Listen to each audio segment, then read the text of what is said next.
자, 이번 시간에는 부사사주 보기 보도록 하겠습니다. 예전에 올린 동영상이 있습니다만 소리가 작아서 다시 한번 조정해서 올리겠습니다.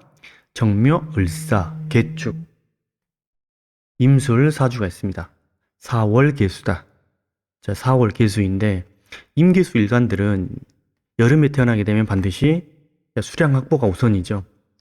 수량을 얼마나 확보하느냐에 따라서 이 사람의 사이즈가 나오게 되죠. 그릇이 크냐 작냐 이렇게 나오게 됩니다. 자, 이 사주가 이제 천간으로는 이렇게 수생목, 목생화, 식신생재를 냈고 지지에서는 이렇게 사축으로 해서 네, 관성과 편관과 정제가 이렇게 합을 해서 항상 활발하게 음양운동을 하고 있죠. 사축 반합운동을 하고 있더라. 근데 다만 여기서 이제 시간에 있는 겁재가 있죠. 이 겁재는 이제 문제가 될 소지가 다분히 있습니다. 얘는 항상 겁재라는 거는 재를 겁탈하는 이제 나의 경쟁의 원리죠. 뺏느냐 뺏기느냐. 자, 이 임수 겁재를 얼마나 잘 다스리느냐에 따라서 내가 돈을 많이 벌 수 있느냐 없느냐 그런 차이가 나올 것 같습니다. 자, 임수 일간은 무조건 이제 겁재로만 보는 건 또 아니죠. 안 좋은 역할로만. 이 사주에서 이제 신약하다 그래서 또한 신약하다 그래서 무조건 인비가 용신이냐 그렇게 보면 안 됩니다. 자, 월간에 있는 식상을 바라봤죠. 임수도 바라봤기 때문에 보통 이런 경우에는 뭐 동업을 할 수도 있고 사업을 하게 되면 또는 뭐 돈을 투자했다거나 투자자가 될 수도 있고 그렇습니다.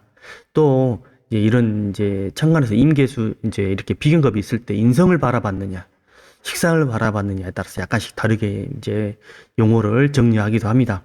다 이런 경우에는 이제 뭐 어떤 나랑 같은 식상을 바라봤기 때문에 뭐 같은 동업하는 사람, 같이 일하는 사람, 동업자라고 표현도 하기도 합니다. 하지만 언제든지 이 겁재의 역할이 나올 수도 있습니다. 항상 조심해야 되는 사주가 됩니다. 자, 그러면서 자, 아까도 얘기했지만 이 개수는 항상 수량 확보가 우선이다. 신약하기 때문에 조금 제다신약이죠. 재성을 제격인데 제다신약이 되죠. 그러면서 조금 수량 확보를 해줘야 되는데 무조건 제다신약이라 그래서 이제 요즘에는 과거에는 좀 안 좋은 사주를 많이 봤는데 요즘에는 제다신약 사주에서 부자들이 많이 나옵니다. 그렇기 때문에 조금 무조건 제다신약에서 좋지 않다라고 보는 거는 좀 힘들죠. 자, 우선 대운을 보겠습니다. 무신대운. 자, 무토 정관이 오게 되면은 이 무토가 왔다. 정관이 왔다. 정관이 오게 되면 이 정관이라는 건 이제 사 중에 무토 이렇게 올라갔죠. 술 중에도 이렇게 무토 올라갔고. 자, 나의 직장과 관련된 뭐 돈과 관련된 이런 거 글자가 되겠죠. 그러면은 이 무토가 왔을 때 나한테 이렇게 무기합을 할 수도 있고 토국수 겁재를 제압해 줄 수도 있습니다. 자, 그러면은 일간과 합이 먼저냐 시간에 있는 겁재를 제압하는 게 우선이냐 이거죠. 이런 경우에는 보통의 경우는 좀처럼 일간과는 합하지 않습니다. 세운에도 마찬가지예요. 무토 오더라도 무조건 무게 하느냐 그렇진 않아요. 자, 다만 조건이 맞아야 되겠죠. 조건이 맞아야 되는데 보통의 경우는 토국수 하는 게 먼저지만 이 경우는 무게화를 만들어냅니다. 돈을 만들어내죠. 생산물을 만들어낸다. 무게, 합화 이럴 때는 이제 무토를 내가 일간이 취할 확률이 높죠. 물론 무조건 무게 한만 하는 게 아니라 토국수 하는 맛도 나오긴 하겠죠. 그래서 천간만 보면 상당히 좋죠. 이 무토 관을 이용해서 돈을 만들어내더라. 또 무토 관을 이용해서 겁재를 제압하기 때문에 이 겁재를 제압했다는 것은 바로 돈이죠. 돈 벌겠다. 돈이 생기더라. 이러거죠. 그래서 천간만 봐도 상당히 좋죠. 운 자체가. 자, 지지를 보겠습니다. 지지는 신금이죠. 신금. 신금이 들어오게 되면 나한테 이제 수원지 역할을 하는 거죠. 신금이. 또 묘신, 원진기문도 하죠. 원진기문. 자, 사신형도 하게 됩니다.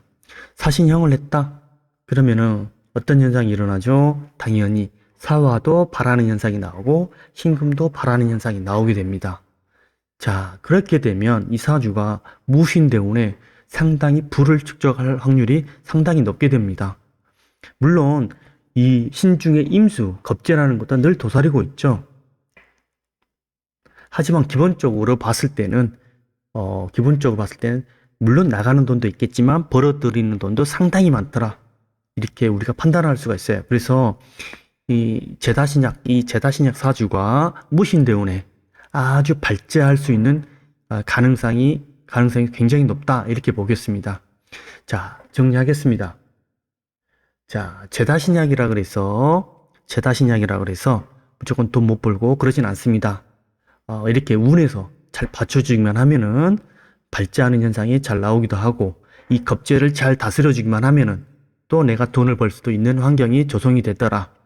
또 이 사주가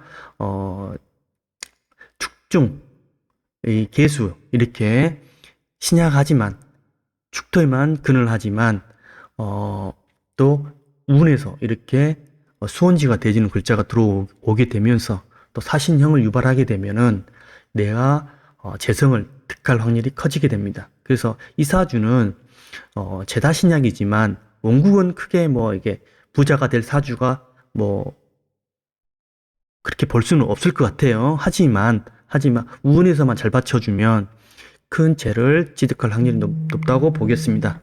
자, 오늘은 간단히 여기까지 보겠습니다.